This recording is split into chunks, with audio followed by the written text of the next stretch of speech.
የዘወትር አክብሮታዊ ሰላምታችን በያላችሁበት ድረስ ወደ ሸገር ታይምስ ቤተሰቦች እንደምናላችሁ የሰዓቱ መረጃ ጥንቅራችን እንሆ ተመልሷል። አቤት ነጥቦቹን አስቀድመን እናስተዋውቃችሁ። በትግራይ ክልል ርዕሰ መዲና መቀለ ከተማ ባንኮች ሲዘረፉ አድረዋል የሚሉ መረጃዎች እየወጡ ይገኛሉ።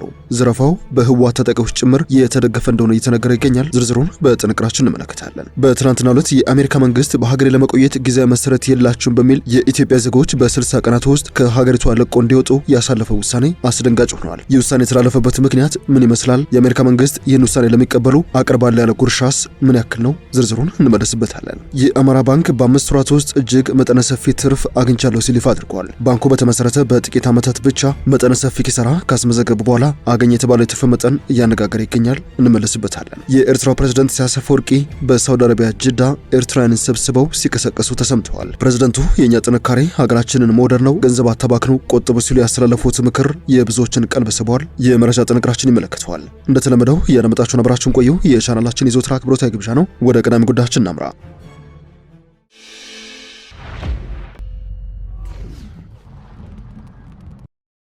የአሜሪካ መንግስት በትላንትናው ዕለት በሀገሬ ለመቆየት ህጋዊ መሰረት የሌላቸው ኢትዮጵያውያን በ60 ቀናት ውስጥ ከሀገር ለቃቸው ውጡ ሲሉ ይፋ ያደረገው ውሳኔ በብዙዎች ዘንድ ድንጋጤ ፈጥረዋል። አሜሪካ ለኢትዮጵያን ዜጎች ሰጥታ የነበረውን የጊዜያዊ ክልላ መብት በማንሳት ነው ይህን ውሳኔ ይፋ ያደረገችው። የአሜሪካ የሀገር ውስጥ ደህንነት ቢሮ ኃላፊ ክሪስቲን ኖዮም ለኢትዮጵያ ተሰጥቶ የነበረው የጊዜያዊ ክልላ መብት መነሳቱን ያስታወቀው የሀገሪቱ ከፍተኛ ባለስልጣን ናቸው። አሜሪካ በጦርነት በተፈጥሮ አደጋ ወይም በሌሎች ምክንያቶች ወደ ሀገራቸው መመለስ ለማይችሉ ዜጎች ጊዜያዊ ክልላ ወይም ቴምፖራሪ ፕሮቴክትድ ስታተስ ሰጥ የነበረ ሲሆን ኢትዮጵያ ይሄው መብት የነበራት ሀገር ነበረች። የአሜሪካ መንግስት ከ1990ዎቹ ጀምሮ በሀገሯ የሚኖሩ የሌሎች ሀገራት ዜጎች ጦርነትን ጨምሮ በአንዳንድ ምክንያቶች ወደ መጡበት ሀገር መመለስ ለማይችሉ ሰዎች ይህንን ከለላ መስጠት ጀምሮ ነበር። ይህ ከለላ የሚሰጣቸው ዜጎችም የሀገራቸው ሁኔታ እስኪሻሻል በአሜሪካ የመኖርና የመስራት መብት ሲሰጣቸው ከአሜሪካ ከመባረር ይጠበቁ ይድኑም ነበር። አሜሪካ በኢትዮጵያ ያለው ሁኔታ ወደ ኢትዮጵያ የሚመለሱ ግለሰቦች ደህንነት ላይ ስጋት አይፈጥርም ያለ ሲሆን በዚህም የተነሳ ይሄው ከለላ መነሳቱን ነው ይፋ ያደረገችው። ሀገሪቷ ሌሎች በአሜሪካ ለመቆየት ህጋዊ መሰረት ካላቸው ኢትዮጵያን ውጪ የኢትዮጵያ ዜጎች በ60 ቀናት ከሀገሯ እንዲወጡ ነው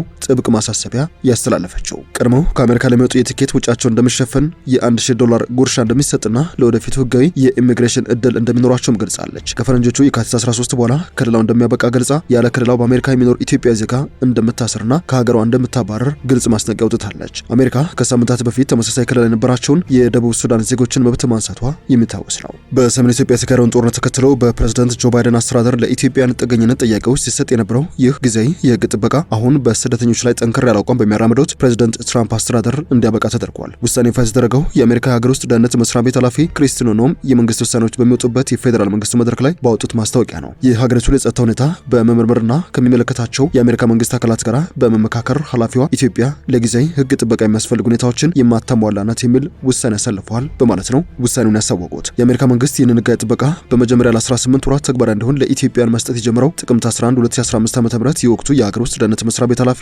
አሌያንድሮ ሚዮርካስ ባወጡት መግለጫ ነበር። በወቅቱ ኢትዮጵያ ውስጥ የነበረውን የትጥቅ ግጭት የተለየና ጊዜያዊ ሁኔታን ከግምት ውስጥ በማስገባት በአሜሪካ ውስጥ ህጋዊ መኖሪያ ፈቃድ የሌላቸው ኢትዮጵያን ጊዜያዊ ህጋዊ ክልል እንዲያገኙ ተፈቅዶላቸው ላለፉት 3 ዓመታት ተግባራዊ ሲሆን ቆይተዋል። ይህ ጊዜያዊ ህጋዊ ጥበቃ ለኢትዮጵያን በተፈቀደበት ጊዜ ወደ 27000 ይሆናሉ ተብለው የሚገመቱ ኢትዮጵያን ተጠቃሚ ይሆናሉ ተብሎ ይጠበቅ እንደነበረ በወቅቱ የሀገር ውስጥ ደህንነት መስሪያ ቤት ቃል አቀባይ ተናግረው ነበር። የዚህ ጥበቃ ተጠቃሚ የሚሆኑ ኢትዮጵያን ውሳኔ ይፋ ከመሆኑ በፊት በአሜሪካ ውስጥ ረዘም ላለ ጊዜ ቆይ መሆናቸው ማረጋገጥ ይጠበቅባቸው የነበረ ሲሆን ከተጠቀሰው ጊዜ ወደ ኋላ አሜሪካ መግባት ለድሉ ተጠቃሚ እንደሚያደርግም መገለጹ ይታወሳል። ለስደተኞች ህጋዊ ክልላ በሚሰጠው በዚህ አሰራር ከኢትዮጵያን በተጨማሪ የሌሎች በርካታ ሀገራት ተጠቃሚ ሆነው ቆይተዋል። በከፍተኛ ሁኔታ ተጠቃሚ የሆኑት 600,000 ቬንዙዌላውያንና 521,000 የሄቲ ዜጎች መሆናቸው ይነገራል። ነገር ግን ፕሬዝዳንት ትራምፕ ወደ ስልጣን መውጣታቸውን ተከትሎ የሀገር ውስጥ ደህንነት ባለስልጣናት በቅርቡ የበርካታ ሀገራት ዜጎችን ከዚህ እድል ተጠቃሚ ውጭ እንዲሆኑ ማድረጋቸው ነው የተሰማው።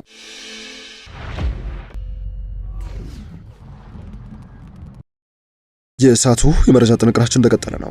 በትግራይ ክልል ርዕሰ መዲና መቀለ ከተማ ባንኮች ሲዘረፉ አድሯል እየተባለ ነው። ዘረፋው በህወሓት ታጣቂዎች ጭምር የተደገፈ እንደሆነም እየተነገረ ይገኛል። ይህ ድርጊት ትግራይን ዳግም ወደ ጦርነት የሚከትለው ግዙፍ አደጋ ነው እየተባለ ሲሆን የዘረፋ ዓላማው በንግድ ባንክ ቅርንጫፎች ላይ ትኩረት ያደረገ ነው ተብሏል። በትናንትናው ምሽት በክልሉ መቀለ ከተማ የህወሓት ታጣቂዎች የኢትዮጵያ ንግድ ባንክ ዋና ቅርንጫፍን በ12 መኪኖች በመክበብ ከፍተኛ የገንዘብ ዘረፋ ፈጽመዋል ሲሉ ከክልሉ የሚወጡ የመረጃ ምንጮች ይፋ አድርገዋል። ይህ ቡድን በጠራራ በግልጽ በአደባባይ ከባንኮች ገንዘብ ገንዘብ መሰብሰብ ወይንም መዝረፍ መጀመሩ ለሌላ ጦርነት የተዘጋጀ ስለመሆኑ የሚያመላክት አደገኛ ምልክት ነው የተባለ ሲሆን ይህ ድርጊት የትግራይን እንደገና ወደ ጦርነት አውድማነት ለመቀየር የታቀደ ሴራ ነው ሲሉ የኮነኑትም ወገኖች አሉ። በዚህም ሳቢያ የትግራይ ህዝብም ሆነ መላ ኢትዮጵያ ህዝብ ሁኔታውን በውል ሊረዳ ይገባል ሲሉ ጥሪ ያቀረቡት የክልሉ የመረጃ ምንጮች ህዝቡ ይህንን አውቆ አካባቢውን ወደ ዳግም እልቂት ለመክተት የተነሳውን ይህንን ኃይል ለማስቆም አስፈላጊውን ጫና ሊያደርግበት ይገባል የሚል ጥሪም አቅርበዋል። በዚህ ጉዳይ ላይ እስካሁን ከክልሉ ጊዜያዊ አስተዳደር መንግስትና ከህወሓት እንደ ድርጅት የተሰጠ ግብረ መልስ የለም። ህወሓት ባለፉት ወራት እጁ ላይ የሚገባን ማንኛውንም ገንዘብ ለዳግም ጦርነት የተዘጋጀበት ነው በሚል የፌዴራል መንግስት በሁሉም የኤፈርት ኩባንያዎች ላይ የባንክ ሂሳብ መዘጋት ውሳኔ ያሳልፎ ነበር። በዚህም ሳቢያ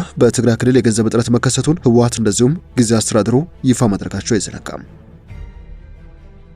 ወደ ጥንቅራችን ሌላኛው ክፍል እናምራ። የአማራ ባንክ በ5 ወራት ውስጥ 1.15 ቢሊዮን ብር ትርፍ ማስመዝገቡን አስታውቋል። ባንኩ በ2018 በጀት ዓመት ከሐምሌ 1 እስከ ህዳር 30 ቀን 2018 ባሉት የመጀመሪያዎቹ 5 ወራት ብቻ ከታክስ በፊት የ1.15 ቢሊዮን ብር ትርፍ አስመዝግቧል ብለዋል። ይህ የተገኘው የላቀ ትርፍ በ2017 በጀት ዓመት ከተመዘገበው የ910.2 ሚሊዮን ብር ኪሳራ ጋር ሲነጻጸር ከፍተኛ መሻሻል አሳይቷል ብለዋል። በተጨማሪም ባንኩ በበጀት ዓመቱ የመጀመሪያ 5 ወራት 3.55 ቢሊዮን ብር ገቢ ማስመዝገብ መቻሉን ዋና ስራ አስፈጻሚው ዮሐንስ ያለው ጠቅሰዋል። ስራ አስፈጻሚ አክለውም በእነዚህ 5 ወራት ውስጥ የተመዘገበው አፈጻጸም ስትራቴጂካዊ ትኩረት በጠንካራ የሀብት ማሰባሰብ በዲጂታል ትራንስፎርሜሽን እና በብድር አስተዳደር ላይ ጥንቃቄ በተሞላበት ሁኔታ ላይ አተኩሮ መስራት በመቻላቸው የመጣ ነው ብለዋል። በዚህም የባንኩ አጠቃላይ ተቀማጭ ገንዘብ መጠን እስከ ህዳር 2018 35.8 ቢሊዮን ብር የደረሰ ሲሆን እድገቱ 82 በመቶ መሆኑ ይፋ ሆኗል። ይህም በ5 ወራት ጊዜ ውስጥ የ4.29 ቢሊዮን ብር ብልጫ ማሳየቱን የተናገረው የአማራ ባንክ የ76.58 ሚሊዮን የአሜሪካን ዶላር ገቢ በመሰብሰብም የላቀ አፈጻጸም ማሳየቱን የገለጸ ሲሆን ይህ ደግሞ ካለፈው ዓመት ተመሳሳይ ወቅት ጋር ሲነጻጸር የ313 በመቶ ብልጫ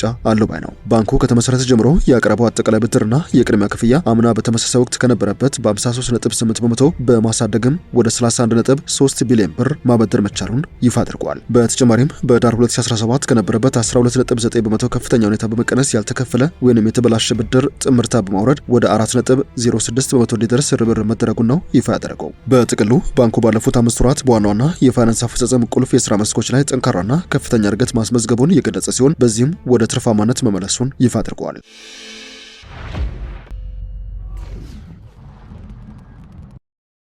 የዕለቱ መረጃ ጥንቅራችን ቀጥሏል። ወደ መጨረሻ ጉዳያችን እናምራ። የኤርትራው ፕሬዝዳንት ኢሳያስ አፈወርቂ በጅዳ ኤርትራውያን ሲቀሰቀሱ ውለዋል። የእኛ ጥንካሬ ሀገራችንን መውደድ ነው፣ ገንዘብ ቆጥቡ፣ አታባክኑ ሲሉ ያስተላለፉት ምክር በብዙዎች ዘንድ መነጋገሪያ ሆኗል። ፕሬዝዳንት ኢሳያስ አፈወርቂ በሳውዲ አረቢያ የሚያደርጉትን ጉብኝት በመቀጠል በትናንትናው ዕለት በጅዳ ከተማ ጉብኝት ማድረጋቸው ከኤርትራ ማህበረሰብ ጋር ምክክር ማድረጋቸው ተናግረዋል። በዚህ የፕሬዝዳንቱ የሳውዲ አረቢያ ጉብኝት እየሞቀ የምትለው ቃል በኤርትራ ማስታወቂያ ሚኒስትር ደጋግማ የተገለጸች ሆናለች። ፕሬዝዳንት ኢሳያስ አፈወርቂና ልዑካቸው በመካ ክልል ምክትል አሚር የሆኑት ልዑል ሳውድ ቢን ሚሻል ቢን አብዱልአዚዝ አማካኝነት ሞቅ ያለ አቀባበል ተደርጎላቸዋል ያለው የኤርትራ ማስታወቂያ ሚኒስቴር የአቀባበል ስነ ስርዓቱ በጅዳ የኤርትራ ቆንጽል ጀነራል አቶ አብዱራህማንም ተካተውበታልም ብለዋል። 4 ቀናትን በሳውዲ ለመቆየት ያቀኑትና አሰብን ጭምር ለሳውዲ ንጉሳዊ ቤተሰቦች አሳልፈው ሰጥቶ ቀይ ባህር በገልፍ ሀገራት ቁጥጥር ስር እንዲገባ እየሰሩ ነው የሚባሉት ፕሬዝዳንት ኢሳያስ አፈወርቂ በጅዳ ቆይታቸው ጉላ የተባሉ የልማት ተቋማትን እንደጎበኙ ነው የተነገረው። በተመሳሳይ ፕሬዝዳንት ኢሳያስ አፈወርቂ ከሰሞኑ በሪያድና በአካባቢው ከሚገኙ የኤርትራ ማህበረሰብ አባላትና ብሔራዊ ድርጅት ኃላፊዎች ጋር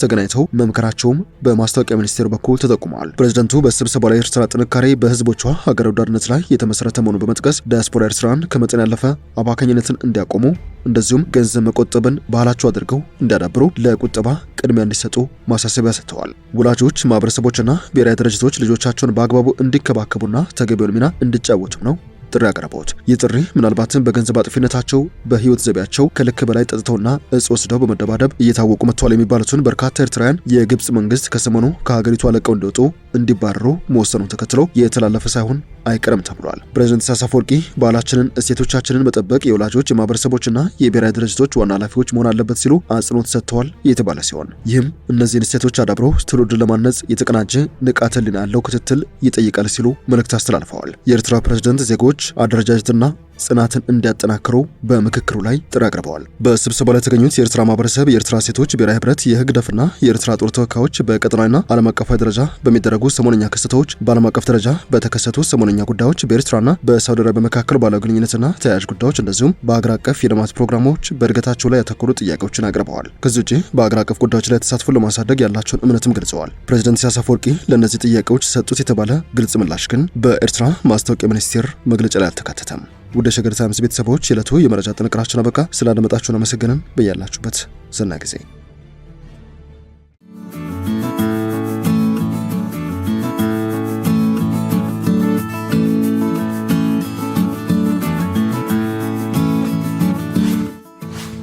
ሸገር ታይምስ ሚዲያን ሰብስክራይብ በማድረግና ደወሉን በመጫን ይከተሉን።